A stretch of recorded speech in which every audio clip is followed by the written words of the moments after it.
తల మీద నీ పాదాన్ని ఎత్తి పెట్టి తన్నినప్పుడు ఆ పాదం ఎంత కందిపోయిందో.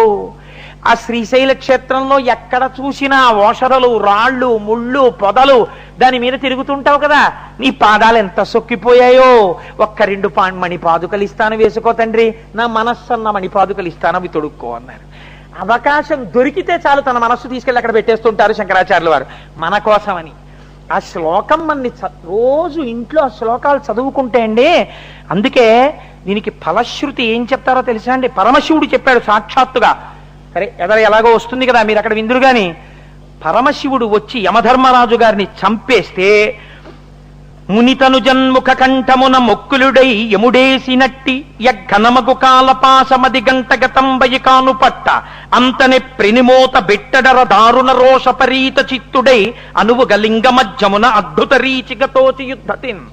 ఆ వచ్చినటువంటి శివుడు రుద్రుడై